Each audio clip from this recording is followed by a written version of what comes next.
Boa tarde, que a paz inquieta de Jesus Cristo superabunde em seu coração. Estou passando aqui para falar um pouco sobre o culto de oração que nós tivemos ontem, terça-feira à noite. Senti sua falta, sei dos motivos que te impediram de estar presente, mas estou passando por aqui para compartilhar um pouco de como foi o nosso momento de oração. Eu procurei seguir a liturgia do culto e comecei com o momento de adoração.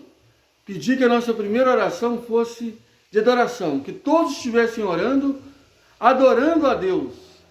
Enquanto os irmãos e irmãs presentes oravam em adoração, eu estive cantando: aqui viemos te adorar, ó Cristo, e proclamar o teu poder. Nos levantamos para o teu louvor, Senhor Jesus, Rei Salvador.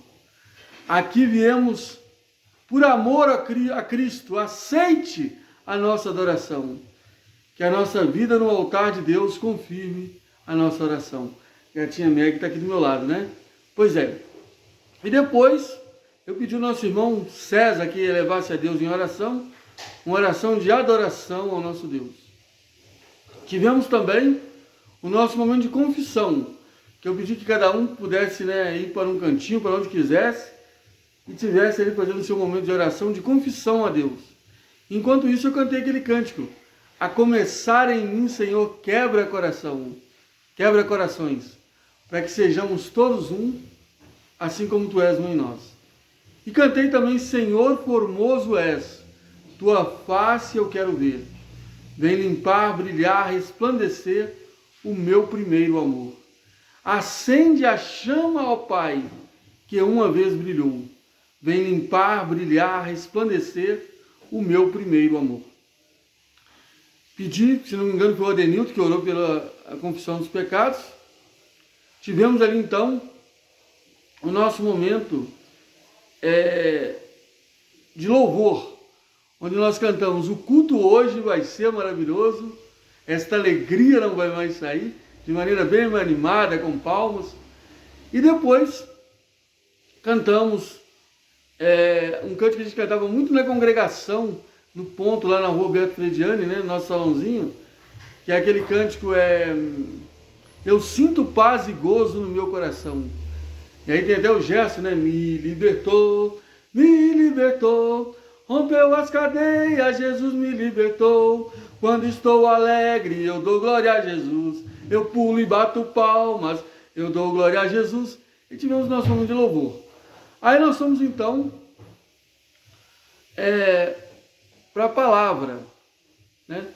Eu acho que nós tivemos uma oração antes ainda, falando sobre as pessoas que estavam... tivemos, depois do cântico me libertou, fizemos uma oração pedindo a Deus para libertar as pessoas. Pediu o Flávio, o Didi que estivesse orando, pessoas que estão presas nas grades, nos cárceres, presas nos leitos de enfermidade, presas nas drogas, nos vícios, presas em tantas situações de pecado, até mesmo na religiosidade.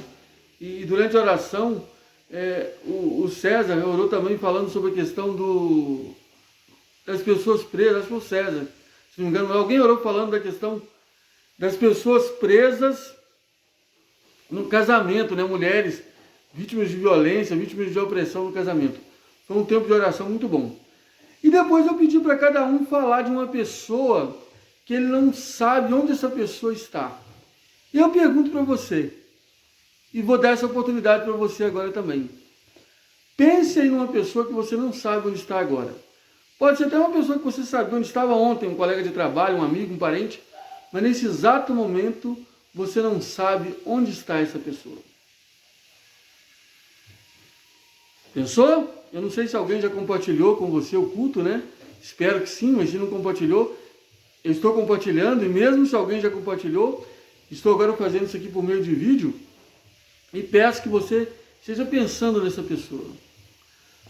E aí a outra pergunta que eu fiz é se você conhece algum Natanael. Tem algum Natanael na sua vida? Algum parente, algum amigo? A Roseli lembrou do Natanael vereador, que foi até presidente da Câmara aqui em Santana. Eu lembrei do pastor Natanael da Assembleia de Deus, lá de Manhuaçu. E aí, você conhece algum Natanael? E na Bíblia, você lembra do Natanael? Eu perguntei lá ontem e o pessoal não estava lembrando do Natanael. Você lembra dele? Natanael é um dos 12 apóstolos de Jesus. Fala-se pouco nele, né? Acho que o único texto que se refere a ele ali é o texto do chamado dele e também o texto que fala, cita os 12.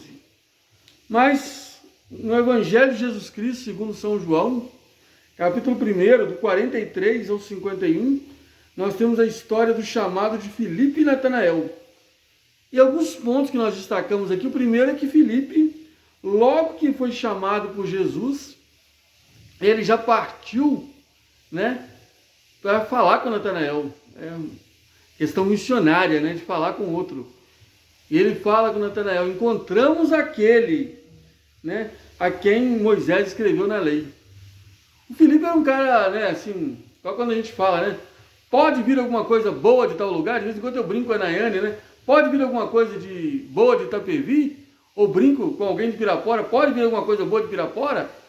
As pessoas brincam comigo, pode vir alguma coisa boa de Manhuaçu. E aí Filipe fala, né, Natanael fala com Filipe: pode vir alguma coisa boa de Nazaré? Quando Filipe falou que Jesus vinha, né, de Nazaré, Natanael pergunta: pode vir alguma coisa boa de Nazaré? Às vezes a gente, né, pergunta: pode vir alguma pessoa boa daquele lugar? Ou pode ser alguma coisa boa daquela pessoa? A gente cria esses preconceitos, né, que não são bons. E aí, continuando, quando Jesus se aproxima de Natanael, ele fala: eis um verdadeiro israelita em quem não há dolo, não há falsidade, não há fingimento. E quando a gente recebe um elogio, geralmente a gente agradece. Mas o Natanael não agradeceu. Natanael pergunta: de onde você me conhece? Tipo assim, está me elogiando por quê? Me conhece de onde? E aí Jesus fala com ele: olha, quando eu te vi debaixo da figueira, antes que o Filipe falasse com você, eu já te vi quando você estava debaixo da figueira. Natanael podia ter respondido de novo, né? O que você estava me vendo lá debaixo da figueira? O que você tem com a minha vida?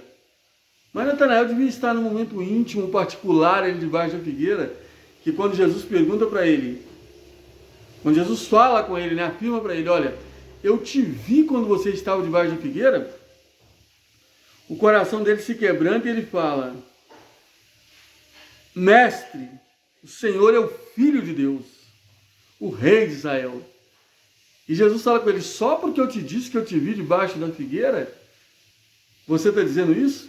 A partir de agora você vai ver o céu aberto, né, e os anjos de Deus subindo e descendo sobre o Filho do Homem. Coisa linda. O que a gente traz desse texto? Jesus nos enxerga em todo lugar.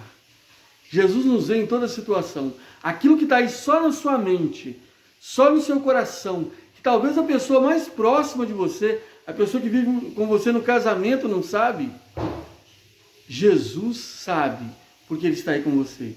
E essa pessoa que você pensou aí, que você não sabe onde ela está agora, Jesus Cristo sabe onde ela está. E essa foi a nossa oração. Nós fomos para o altar orar pelas nossas vidas, por aquilo que é muito particular nas nossas vidas e que nós não sabemos, né? Que a outra pessoa que está próxima de nós não sabe, mas Jesus sabe. Aquele pecado, de repente, que a gente tem dificuldade em vencer, aquele problema que a gente acha que não tem solução, nós oramos. E cada pessoa que citou o nome de uma pessoa ali que não sabe onde está, nós oramos também para que Deus, né, o Cristo que está com aquela pessoa também, sabe onde ela está, possa agir na vida dela. Oramos também pelos pedidos de oração no altar. Oramos pela vida do casal, né, Águeda e Didia, pedido do César, que orou por eles. E terminamos com a oração do Pai Nosso. Assim foi o nosso momento de oração na igreja ontem. E eu tenho a alegria de compartilhar esse momento com você agora. Que Deus continue abençoando a tua vida.